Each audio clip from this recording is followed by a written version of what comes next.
Welcome to the Invite Health podcast, where our degreed healthcare professionals are excited to offer you the most important health and wellness information you need to make informed choices about your health. You can learn more about the products discussed in each of these episodes and all that Invite Health has to offer at www.invitehealth.com/podcast. First-time customers can use promo code podcast at checkout for an additional 15% off your first purchase. Let's get started. I oftentimes like to spotlight certain products within our product line to really show you the science behind these different formulations. I'm Amanda Williams, MD, MPH, and today I want to spotlight the L-Carnosine Plus Hx formulation. Carnosine, not to be confused with carnitine. So carnitine is with a T, carnosine is with an S. Carnosine is a dipeptide. So it's made of two amino acids. It's made from beta-alanine as well as L-histidine. Now we can find these amino acids in foods as well as being naturally produced within the human body. One of the things that we know about L-carnosine is that certain cells that we need to have for significant longevity contain high levels of carnosine. So when we think about nerve cells or neurons, when we think about muscle cells or myocytes, carnosine is found in high levels within these cells. Now we sit here, we pause for a moment, we say, okay, so if we have glycation that affects myocytes, muscle cells, that's a problem. If we have glycation and it's affecting nerve cells, that's a problem. So this is why we look at those end results of excessive glycation. When we utilize carnosine as a supplement, what we're doing is we're helping to reestablish or restore that high energy demand for carnosine within those cells. So you think about your neurons in your brain, they require a lot of energy output. You think about your cardiac myocytes require a lot of energy output. And we certainly understand that carnosine is playing a critical role in this. Now, throughout the aging process, our body produces less and less carnosine. So we're getting this decline of carnosine. Now, that becomes problematic because now we are more open or vulnerable to destruction at that cellular level. So when we look at conditions such as diabetes, when we look at metabolic syndrome, when we look at cardiovascular disease, we now can see that link where that accelerated aging really starts to take off because we have excess glycation, we don't have enough carnosine to fend this off, and we need to be able to reestablish that carnosine level. This is hence why I always talk about when we don't have enough of something, we want to replenish it. If we have too much of something, then we need to remove it. Well, carnosine is that area where we have to say, okay, we know that this is naturally occurring. We know it's in high demand for our heart. We know it's in high demand for our nerves. We know that as we get older, the body doesn't have as much carnosine. So this is why we consider it to be kind of this anti-aging amino acid. And I'm going to talk about the science behind its anti-aging properties, but also how it can be supportive when it comes to kidney health, eye health, all of the different ways in which we know that the carnosine can help to offset the damaging effects of glycation. Carnosine and its anti-aging properties.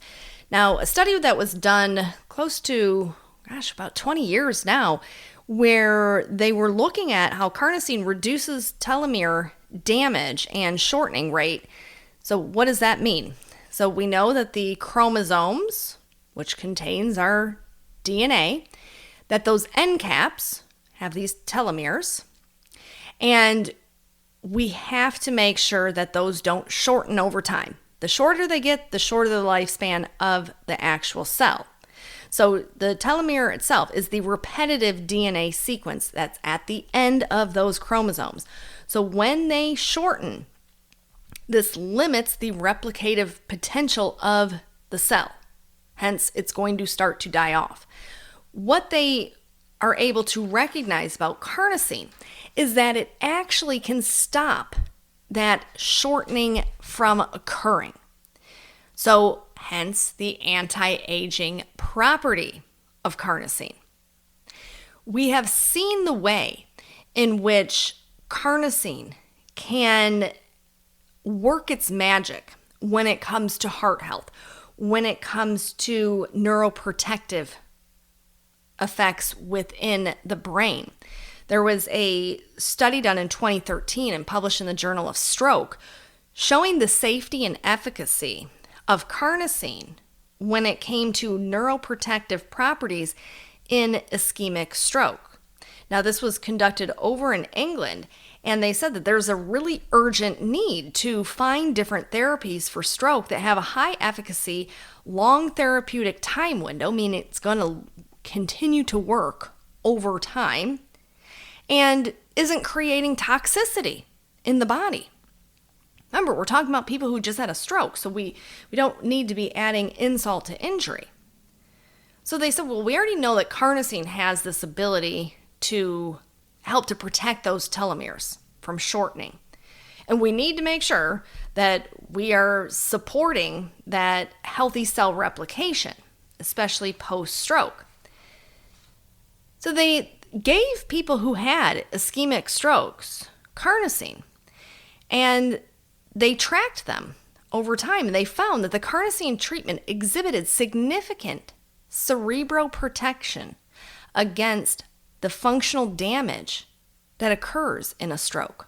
They have studied carnosine in so many different ways within the brain. I mean, even there was a study in the Neurobiology Aging Journal looking at carnosine's impact when it comes to Parkinson's disease. Now, this was once again another study done over in England, but finding that in a placebo-controlled study that carnosine supplementation had these really beneficial properties, and understanding once again the rate of neurotoxicity that can occur, the rate of glycation that can occur, and how carnosine was really supporting the neuron's ability to fend off all of these damaging effects.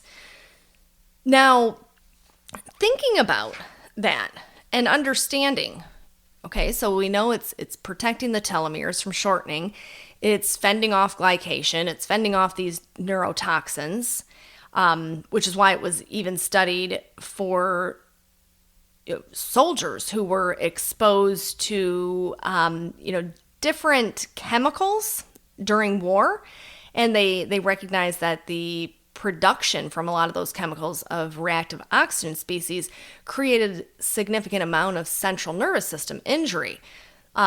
This was a study done out of Georgetown University where they recognized that carnosine could be a treatment for Gulf War illness. So when we had soldiers who were over in the Persian Gulf War, and they started to experience a lot of just across the board type of symptoms post coming back from that war, fatigue and pain and cognitive dysfunction, feeling like they were, foggy in the brain all the time. And they recognized that it was, through the exposure of different chemicals over there, that this was actually driving up a high amount of reactive oxygen species.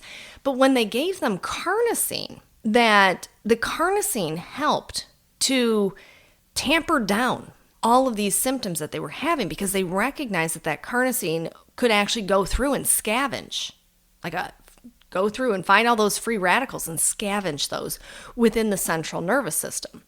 So a lot of powerful studies out there on carnosine, and seeing even how carnosine can be beneficial when it comes to supporting healthy mood, Many studies out there with carnosine in the setting of cognitive dysfunction and Alzheimer's disease. Once again, targeting those reactive oxygen species that can be driven up when we are experiencing issues of heightened free radical damage. A lot of different ways in which we can see just how powerful this dipeptide carnosine is. Now let's talk about it in the setting of the glycation effect. And a study done over in Germany really dove into this. And they looked at how carnosine supplementation could actually prevent vascular damage in diabetic retinopathy. So that's the damage done to the vessels that feed into the eye. And what they were able to determine through this, once again, was the ability of the carnosine to not only target the free radicals or those reactive oxygen species, but in particular, the advanced glycation end product inhibition that carnosine was actually yielding. So when we talk about glycation and the damaging effects, we think about the vascular damage that is brought on because of glycation. That when they gave oral carnosine, that this did a significant kind of turnabout for that diabetic retinal vascular damage. I mean, you have to just really understand when we think about the human body, just how amazing it truly is. That we come equipped with all of these powerful vitamins and minerals and antioxidants and these amino acids that function as an antioxidant, such as carnosine, and all of the different ways by which carnosine is helping to support us as we get older. And now that we realize, okay, carnosine levels start to decline as we get older, well, then it would make sense to reestablish our carnosine store and start to supplement with carnosine. And we know that if it's having this positive effect on the vascular system that was damaged because of glycation, and understanding that when we look at kidney or renal health, carnosine has been shown to once again do a significant amount of support within the anatomy, we'll just say, of the kidney itself, from fending off not only, once again, that oxidative stress, but also fending off the glycation that furthers the damage within the kidney. So many times when I talk to people who have, declining kidney function, we'll talk about different things, watching their protein intake, not, over consuming high amounts of protein throughout the day, spacing out that protein throughout the day. That's very important because as we get older, our kidneys they get a little taxed, they get a little wore out. So we have to make sure that we're treating them right. So the foods matter for sure. We know that there are many kidney-friendly foods out there. We can look at the, things like quercetin, so, red onions and peppers and tart cherries and all of the different things that the kidney itself really, really responds well to. So, having good foods is first and foremost, but then also reestablishing things that we know that have been lost. So if we know that our coenzyme Q10 level diminishes with age, if we know that our carnosine level diminishes with age, then it's advantageous to incorporate those back in. So that is the L-Carnosine Plus. Really, really fabulous formulation. A great way to make sure that you are taking in the, key amino acids that you really need as you get older. And we know so much about these amino acids now, understanding that they play, multiple different roles. Now remember, in the L-Carnosine Plus formulation, it's you're getting that amino acid L-carnosine, but this is also partnered up with quercetin. So I just mentioned the quercetin and being kidney friendly. It has rutin in it. It has thiamine. So all of these powerful antioxidants, that B vitamin, we know that B vitamin, B1 in particular, very helpful when it comes to what? Targeting glycation, supporting brain health, supporting kidney health. So hence the L-Carnosine Plus formulation. That's where the plus comes in, because you're not just getting carnosine, you're plussing that up by having that quercetin, rutin, and thiamine in this. So really just a very comprehensive formulation, really nice way to support the vascular system, to support the nervous system, to support the muscular system.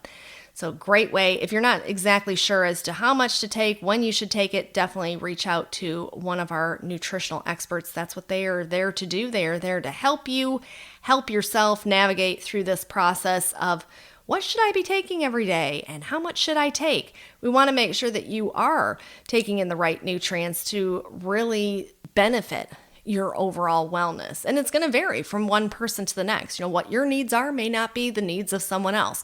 So you want to make sure that you have a very personalized approach to your nutritional supplementation routine. And I certainly encourage you to consider the L-Carnosine Plus as an addition to your routine, because we all want to age gracefully.